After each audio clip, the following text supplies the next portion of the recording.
Hey guys, welcome back. So, you're probably wondering, how in the world do I get more time in my day? Well, first I want to start off with how days normally are, or some days, you just get to the end of the day and you're like, man, how did time fly by so fast? And I think the same thing, I can't believe the day has flown by the way it has. I feel like I haven't gotten much done. And that's a problem when you feel like you haven't gotten much done. You should feel like you've been very productive the whole day. And so I want to go through 3 steps on how to find more time. So step number 1 is being intentional.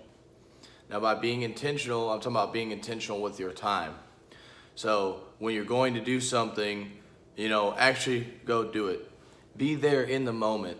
Don't sit there and say, like with your family, that yeah, I'm gonna be there, be there at the ball game, whatever it may be, whatever event or activity you're going to do, and say yeah, I'll be there, and yet you're emailing because you're not fully there, and you feel like you didn't spend much time with your family or friends, and so then you're gonna want to spend more time doing that, or vice versa. You're at work, but then you're texting your spouse, or you're texting kids, you're texting your girlfriend, boyfriend, whatever, now you are intentional with work, so you didn't work as hard as you could have during those 8, 10, whatever hours you were working, and now you feel like you didn't do enough at work. So what do? You say, hey honey, I need to stay at work a little bit longer and need to get some stuff done, because you weren't intentional.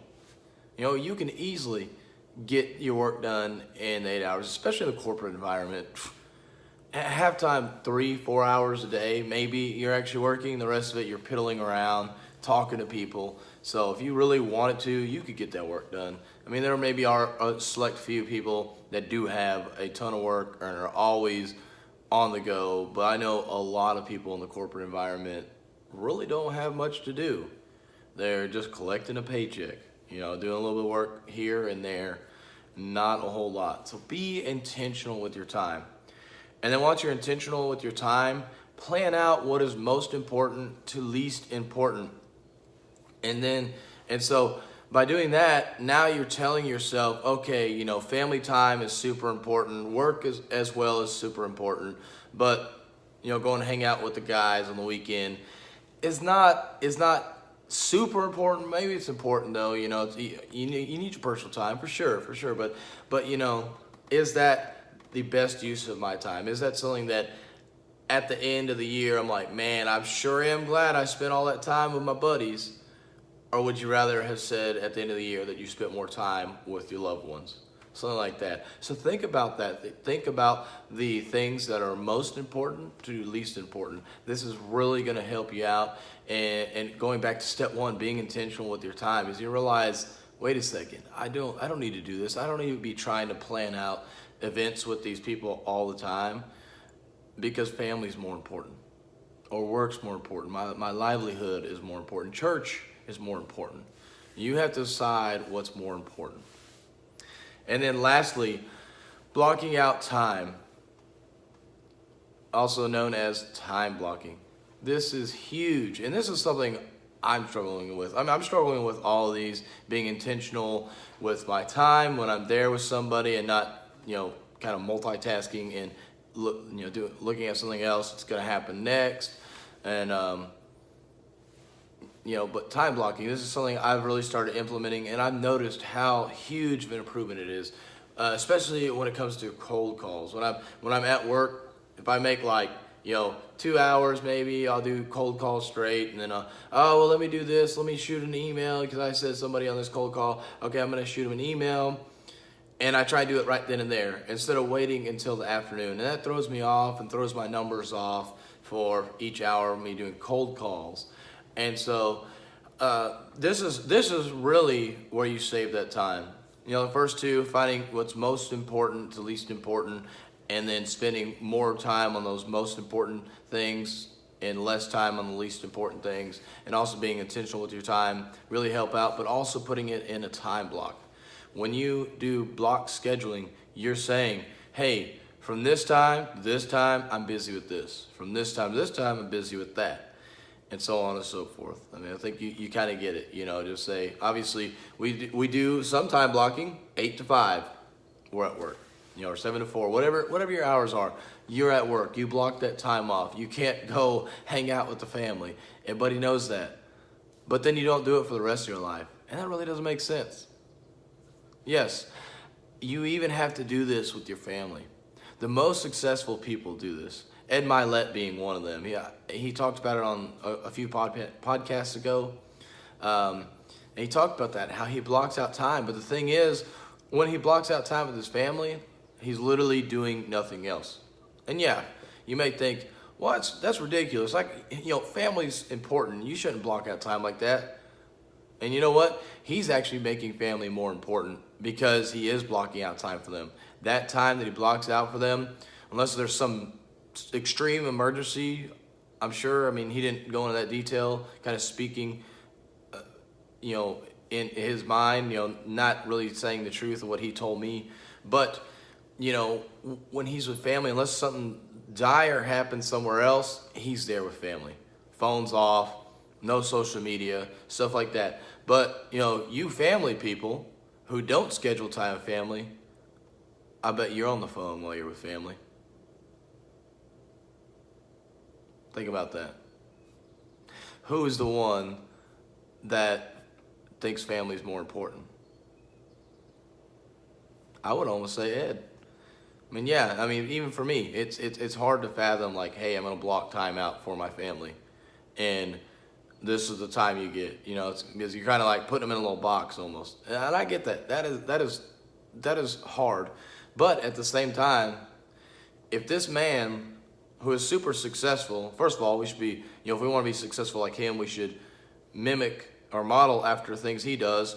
But also, we see that he says, no phones. I don't do any kind of social media whatsoever while I'm with family. And yet we do. We're on our phones, talking to other people, texting, stuff like that. We're not engaged. We're not being intentional with that time. And, time blocking goes back to the other steps. When you block out times, you're saying, okay, this is most important to me right now.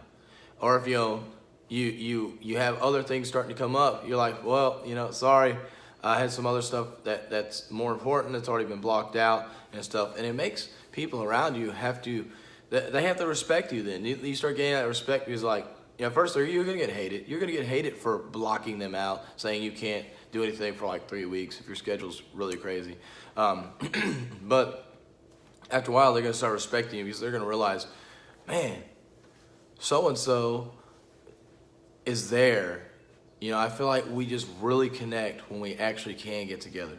And so that's the reason for time blocking. And on top of that, being intentional. So not only when you do time blocking are you listing things most important to least important, but you're also being intentional with that time when you're at that time. And that's when you're most productive. And this is how you save that time, by time blocking, by allocating every hour of every day. Yes, I know it's not easy. It's something I'm still working on. I personally have not gotten to the family portion of it. Usually during my day, and I've been blocking off other times after work that I do stuff and I make sure that's in my schedule. And so I'm working on this. This is a work in progress for me, but I thought I would share this with y'all. I think it's very important in a very easy way to get time back. Because these are just things I've noticed, especially, like I said, with my cold calls. I say, okay, first 4 hours of the day, cold calls, nothing but cold calls. And boom, when I stay on that, I get so many more cold calls done, and I'm just on a roll. And I know, hey, I've only got this time. That's another thing. By time blocking something, it puts pressure on you to actually do something in that time. Rather than say, well, I can do it later. No. Once that time's done for, say, cold calls, then I've got emails in the afternoon and meetings. So now I can't do cold calls then because I've got emails and meetings and paperwork or documents, stuff like that. I've got other things, other obligations in the afternoon. So this is where you start saving time with time blocking, because you can easily go down a rabbit hole with anything, especially work. We all know this. So guys, please, steps again. First, be intentional with your time. Second, List your priorities from most important to least important. And third, start time blocking. Block out time in your schedule for everything you're doing. And then you'll realize how much time you're wasting on certain things. And yeah, go ahead and block in some time for, or block out some time for Netflix, some relaxing stuff. It's okay to do that as long as it's in your schedule. I hope this message does something for you. I hope it helps you out. I hope you do go apply this. I think it's very applicable in today's society, especially with the work environment. At the least, do it for your work day. I would suggest start doing it for things at night as well. You'll notice that you're more energetic. You're ready to go for that next thing. It kind of gives you something to look forward to that day. Again, I hope you guys apply this, and I hope you have a blessed and healthy day.